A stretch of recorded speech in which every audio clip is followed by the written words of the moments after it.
I think the first thing we have to keep in mind is that this is not a peace agreement. What was signed was a narrowly defined ceasefire deal that was signed between Israel and Hamas. It called for an immediate halt to Israel's airstrikes, drone strikes, shooting, tank fire, all of the actual military assault. And it called for an immediate access to unlimited amounts of humanitarian aid, food, medicine, water, building equipment, everything that is needed for this decimated population. And it called for the release of the Israeli captives and the Palestinian captives. The numbers were negotiated. All of the Israeli captives, the 20 who were alive and 28 bodies, were to be returned, and close to 2,000 Palestinian detainees, almost all of whom, other than a couple of hundred, had never been charged or put on trial, but were being held essentially as hostages as well, were to be released. That was all. Some of that happened. The release of all the Israeli captives, the living Israeli captives, happened. Some of the bodies of Israeli captives were returned. Some of them, the Palestinians had made clear from the beginning they could not do that within 72 hours, that they are buried under the rubble. In some cases, they know where the bodies are and have provided to the Red Cross GPS information about where the bodies are, but they just don't have the equipment to get to them. And Israel is still refusing to provide any kind of heavy equipment to dig out the bodies from the rubble, let alone the thousands, probably tens of thousands of Palestinian bodies in Gaza who have been buried under the rubble since the first hours of the Israeli assault that began in October of 2023. So that has happened. All of the other things that have been talked about, Trump's 20-point plan, the meeting in Sharm el-Sheikh, the involvement of all these other countries, what role Tony Blair will play, all of these things have been put forward, but nobody signed off on them in Gaza. The countries that signed off on a kind of statement of principles, we stand for peace, we support this, but without any kind of specifics, the countries who signed off on all of that did not include Israel or Hamas or any other Palestinians. It was the United States and Egypt and Qatar and Turkey. Why those countries? Because the US liked them and had invited them. These were Trump's best friends, a bunch of right-wing governments, a few European governments, of some of the Arab regimes that are trying to rebuild their relations both with the United States and with Israel. So there was no actual agreement signed. The 20-point plan was not signed off on. What we know from leaked information is that the plan calls for a very complicated hierarchy of power in Gaza, starting at the top with the Gaza Interim Transition Authority. Now, does that sound anything like the Provisional Occupation Authority of the United States and Britain in Iraq 2 decades ago? I think it sounds a lot like it. I think that's partly why Tony Blair has been involved, because of his experience in organizing the occupation of Iraq. So I think that's one thing that we're looking at. That's the top echelon that will have ultimate control. Beneath that, there's a set of economic institutions that will be the main point of it all. Who will control the grants from other countries or from the United Nations? Who will control the investments? Who will control the profit-making institutions? That's the top priority. Those commissioners will all be international billionaires. Some of them have already been identified, some have not, but they have nothing to do with Palestine. There's not a Palestinian among them. Then there's a set of kind of more programmatic chairs, if you will, who will be in charge of things like security, humanitarian supplies, etc.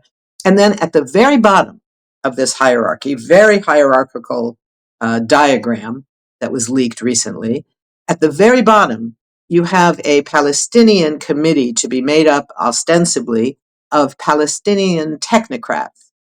Who they are, who's going to choose them, who will they be accountable to in Palestine, in Gaza? Nobody seems to care about that. Nobody's talking about it. None of them have been identified. None of them have been chosen. And none of that work is going on. That's the main thing. None of this is going on. The United Nations right now is engaged in some early efforts at clearing some of the estimated 50 million tons of rubble that covers Gaza. I just heard from the UN coordinator this morning that the amount of rubble, because it's very hard to imagine what this looks like. There is not a building left in Gaza that has not been either massively destroyed or completely destroyed. He said the example would be if one were to build a 12-meter high wall surrounding Central Park in New York, which is a giant park that takes up a big chunk of the city of New York. If there were a 12-meter high wall surrounding that park, and then you filled the entire park to the top of the wall with rubble, that's how much rubble there is in Gaza. So even the question, once trucks are allowed in and bulldozers to remove the rubble, what do you do with it?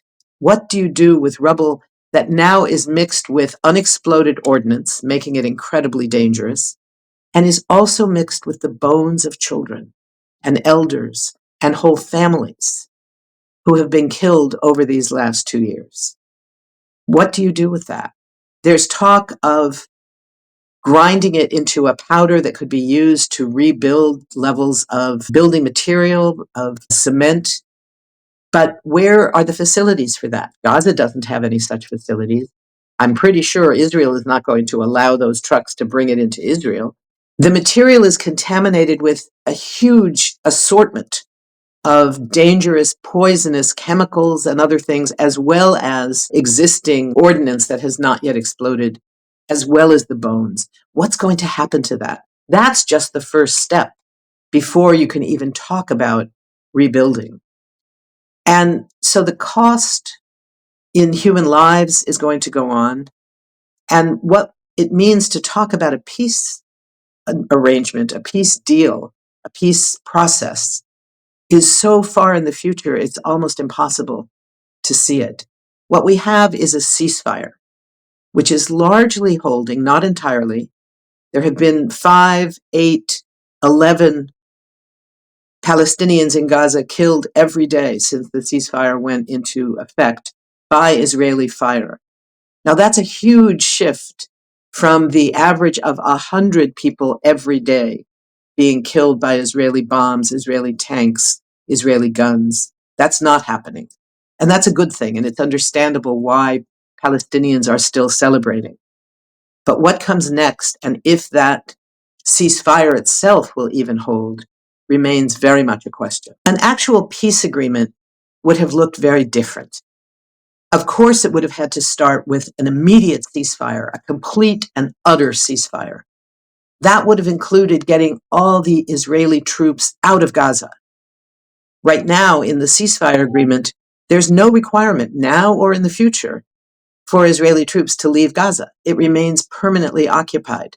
There are lines drawn on a map for redeployment of Israeli troops to different sections of Gaza, which will eliminate a little bit of the land they now control, but at no point will they be leaving Gaza and turning it back over to the people who live there, to the Palestinians. But beyond that, an actual peace agreement would have been based on international law. That means taking very seriously, among other things, the decisions of the International Court of Justice, which in 2 major decisions over the last year have issued extraordinary findings, including the complete illegality of Israel's entire settler colonial project throughout the West Bank, Gaza, and occupied East Jerusalem. And one of the things they called for is for a complete withdrawal of Israeli troops, both from the West Bank and from Gaza, and for the settlers to be, in their words, evacuated. We know that's not going to happen anytime soon. But some of the other things that were required, one that was very important, was a recognition that the Oslo Agreement, which basically said that the two sides, the occupied and the occupier, had to negotiate what a post-occupation relationship would be, which is in complete violation of international law. And for the first time, the International Court of Justice this last year ruled exactly that and said that those conditions in the Oslo Agreement simply do not apply to the occupied territory, both Gaza and the West Bank, as well as East Jerusalem. What that means is that this whole notion of having the occupied population, which has been suffering a genocide for 2 years, with about 70,000 people known to have been killed, meaning that we know their name, their age, and their ID number. Tens of thousands more are dead as well that we don't know who they are yet. In that circumstance, that the occupied population should not have to negotiate an end to that genocide with the country carrying out the occupation and the genocide. It should just stop. And the obligations of other countries is not to sponsor peace deals and bring everybody to the table and pretend they're all equal. It's to stop them from doing it. It's to make them stop. That means arms embargoes, number one. It also means sanctions, banking sanctions, trade sanctions, sports sanctions, all of which are beginning now around the world.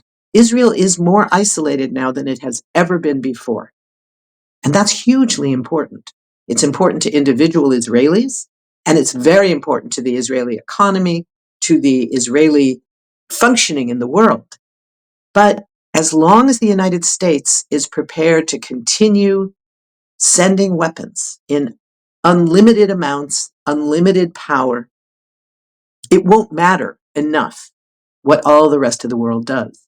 That's why the work here in the United States has to go on, has to keep the focus on stopping the arms shipment. What we've been seeing throughout this last year has been an escalation in pressure on Israel coming from a number of countries, many of them close allies of the United States, particularly across Europe, but also in Latin America and other parts of the world, where governments are starting to talk about sanctions. They're talking a lot about going back to the two-state solution as if that was still an option, which it no longer is. There simply is no land left for anything remotely resembling a contiguous, viable Palestinian state. But they're talking a lot about the question of recognition of a Palestinian state.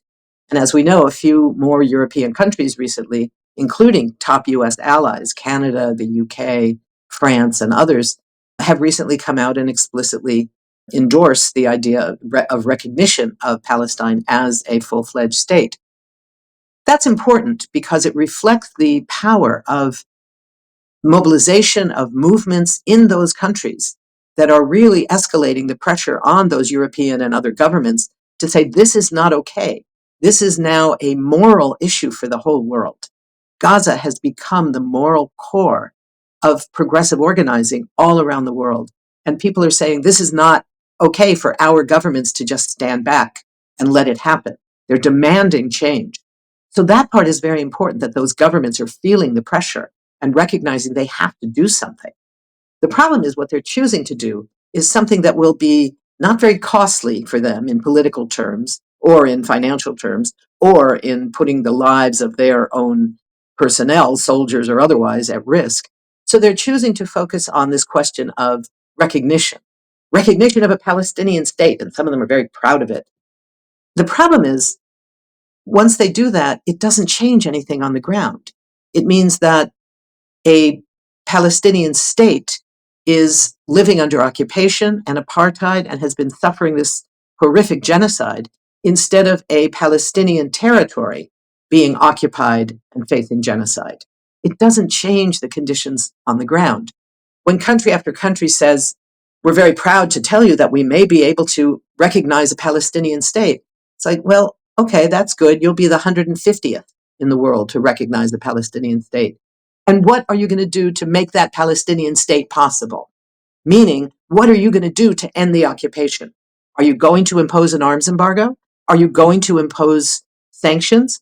Are you going to join South Africa in its challenge to Israel for its violations of the Genocide Convention at the International Court of Justice? Are you going to implement the decisions of the International Criminal Court and hold accountable any indicted war criminal at the International Criminal Court, including the prime minister of Israel? What are you going to actually do? Those are the questions that have not yet been answered. There needs to be work from people all over the world to keep the pressure on the Israeli government. The BDS movement, boycott, divestment, and sanctions, becomes even more important, particularly when it can be focused on the question of not sending arms.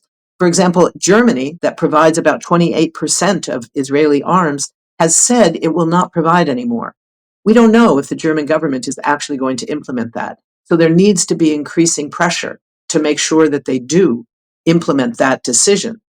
But it also means that countries all over whose ships may be used to transport weapons or to transport coal or other fuel that Israel uses in its own manufacturing of the weapons that they make and sell, stopping the sale of Israeli weapons, particularly surveillance weapons that are used all over the world.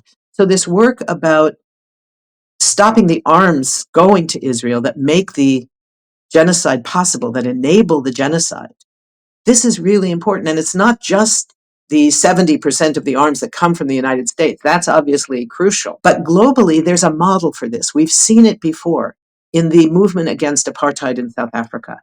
So throughout the 1980s, you saw a very similar model where various countries, in that case, it was mainly African countries, would bring to the Security Council resolutions to impose sanctions on South Africa.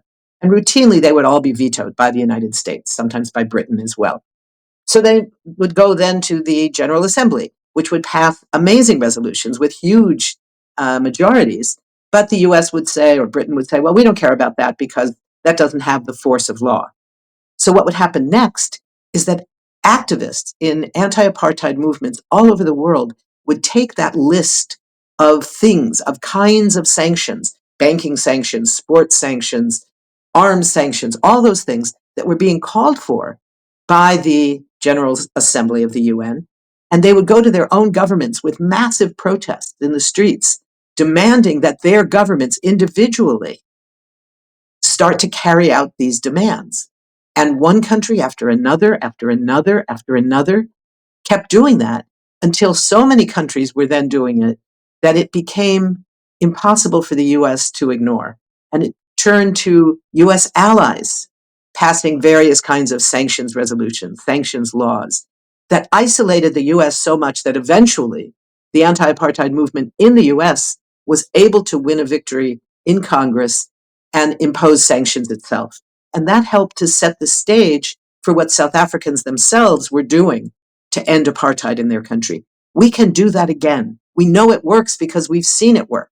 So that needs to be our model, our touchstone of what this next period looks like.